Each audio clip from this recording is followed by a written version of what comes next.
Bismillahirrahmanirrahim. Assalamualaikum. Today I'm teaching you the topic that is nucleus.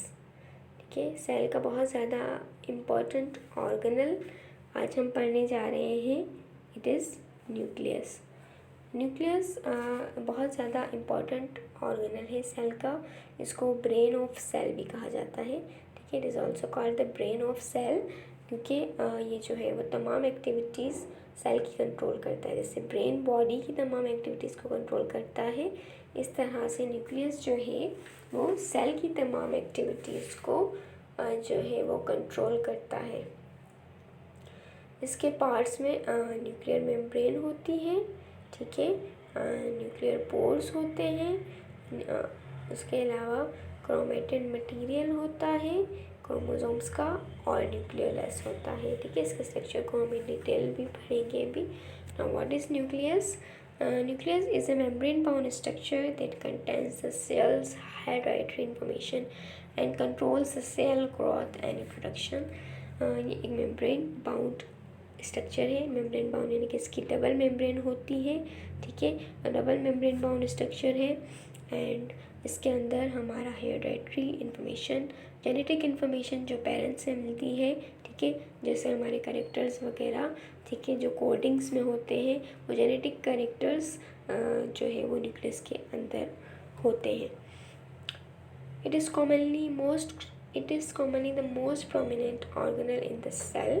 बहुत ज़्यादा prominent और clearly नज़र आने वाला ऑर्गेनल है. सेल में हमें बहुत ज़्यादा क्लियरली नज़र आएगा अगर हम सेल को जो है वो माइक्रोस्कोप से देखें. The nucleus is surrounded by a structure. एक स्ट्रक्चर से सराउंडेड होता है, that is called nuclear envelope या फिर न्यूक्लियर मेम्ब्रेन.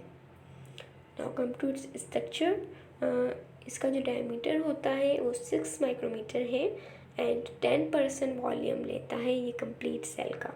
ठीक है, कंप्लीट सेल का 10% वॉल्यूम ऑक्यूपाई करता है.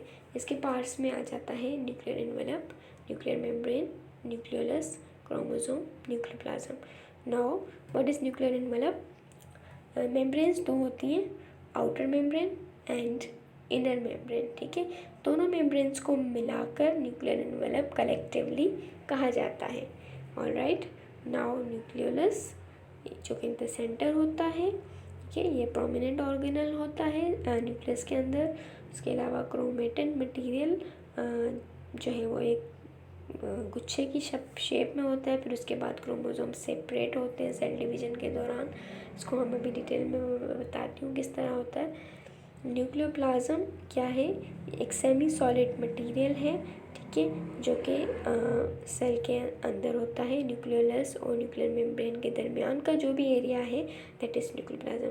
जैसे साइटोप्लाज्म होता है सेल मेम्ब्रेन और न्यूक्लियस के दरमियान, उस तरह से न्यूक्लियोलस और न्यूक्लियर मेम्ब्रेन के दरमियान का जो एरिया है that is nucleoplasm.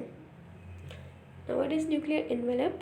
Nuclear envelope this is the double layered membrane. ठीक है, जिसके अंदर होता है न्यूक्लियर एनवलप है ये डबल मेम्ब्रेन है, outer membrane and this is the inner membrane. ठीक है, और उसमें न्यूक्लियर पोर्स भी होते हैं.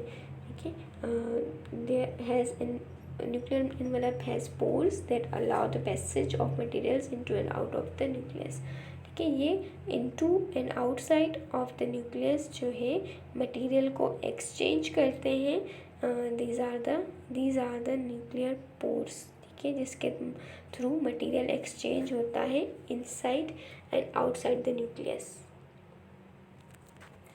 What is nucleolus definition? A small typical round granular body composed of protein, RNA and nuclear RNA in the nucleus of the cell. Nucleus के अंदर एक राउंड शेप में, ठीक है, ग्रेन्युलर बॉडी है वो जो कि प्रोटीन एंड RNA की बनी हुई है. Is usually associated with a specific chromosomal site and involved in ribosomal RNA synthesis and formation of ribosomes. इसका मेनली फंक्शन होता है कि ये राइबोसोमल RNA को सिंथेसिस करती है, उसको बनाती है, और इसके अलावा राइबोसोम्स की सिंथेसिस, फॉर्मेशन ऑफ राइबोसोम. ठीक ठीक है, न्यूक्लियोलस का ये फंक्शन होता है main. This is the nucleus, nucleolus, nuclear envelope, nuclear pores, and this is the nucleolus. Now chromosomes, in the lecture of cell division मैंने chromosomes को explain किया था कि chromosomes जो है वो पहले जो होते हैं इस तरह से नेटवर्क की फॉर्म में होते हैं, जैसे इस पिक्चर में है। ये जो पूरा एक नेटवर्क बना हुआ है, ठीक है, ये पूरा नेटवर्क क्रोमेटिन मटेरियल कहलाता है, ठीक है। फिर जब सेल डिवीजन होती है तो ये सेपरेट हो जाते हैं और थ्रेड लाइक स्ट्रक्चर्स बन जाते हैं, धागे नुमा स्ट्रक्चर्स बन जाते हैं, जो कि फिर क्रोमोसोम्स कहलाते हैं। These are the chromosomes. ये हमेशा पेयर में होते हैं, ठीक है। Thread like structures found in the nuclei of both plant and animal cells, दोनों सेल्स में होते हैं।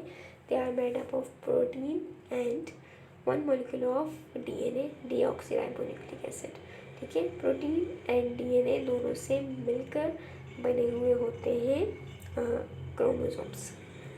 क्रोमोसोम्स कैरी जीन्स, उसमें हमारी जीन्स, हमारे कैरेक्टर्स की जो जीन्स हैं वो क्रोमोसोम्स में होती हैं, ठीक है। यानी कि हमारा स्किन कलर क्या होगा, आई कलर क्या होगा, हमारे कैरेक्टर्स क्या होंगे, ये सारे कोडेड होते हैं क्रोमोसोम के अंदर। This is the structure of DNA and this is the chromatin network. Alright, nucleoplasm, the space between the nuclear envelope and the nucleolus, ठीक है। मैंने जैसे आपको बताया कि न्यूक्लियर एनवेलप और न्यूक्लियोलस के दरमियान का स्पेस है, ठीक है, जो कि फिल हुआ है एक ट्रांसपेरेंट मटेरियल से, एंड सेमी सॉलिड होता है, ग्रेनुलर होता है, एंड स्लाइटली एसिडोफिलिक यानी कि एसिड लविंग ग्राउंड सब्सटेंस होता है, और the matrix is called as nucleoplasm, ठीक है। इसको हम न्यूक्लियोप्लाज्म कहते हैं। एक सेमी सॉलिड जेली लाइक, थोड़ा सा लिक्विड एंड थोड़ा सा सॉलिड टाइप, प्लाज्मा टाइप जो है वो एक होता है लिक्विड, जो कि जिससे कि वो पूरा एरिया फिल होता है न्यूक्लियर एनवेलप और न्यूक्लियोलस का, ठीक है। जैसे ये पूरा एरिया है, दिस इज द न्यूक्लियोप्लाज्म, ठीक है। Chromatin network, nucleolus, nuclear envelope and nuclear pores. This is the complete structure. I hope you have got it. Now come to the functions of the nucleus. What are the functions? Functions क्या क्या हैं, क्या क्या काम करता है? Nucleus stores hydrated material DNA, ठीक है। स्टोर करता है हमारा hydrated material, जो जेनेटिक मटेरियल है डीएनए को स्टोर करता है nucleus. It preserves the blueprint of life in the form of genetic material. Blueprint यानी कि हमारे कैरेक्टर्स का जो है वो एक प्रिंट फॉर्म जो है वो उसके अंदर सेव होता है, जो है वो न्यूक्लियस के अंदर, ठीक है। जेनेटिक मटेरियल हमारा in the form of blueprint उसके अंदर सेव होता है। It controls and coordinates activity of cell organelles.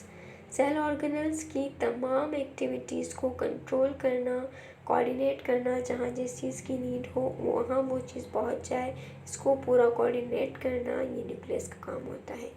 It's mainly responsible for the growth, maturation and reproduction of organism. इंसान की ग्रोथ, मैच्योरेशन एंड रिप्रोडक्शन, तीनों चीज़ों जो है वो डिपेंड करती है न्यूक्लियस के ऊपर।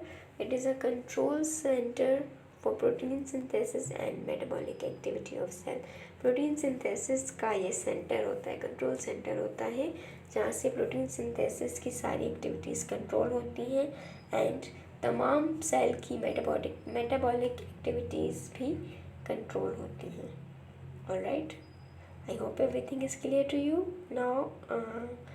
कोई भी क्वेश्चन हो आप मुझसे कमेंट सेक्शन में पूछ सकते हैं, ठीक है। मेरे वीडियो को ज़्यादा से ज़्यादा लाइक करें, शेयर करें, मेरे चैनल को सब्सक्राइब करें। Thank you so much. अल्लाह हाफिज़।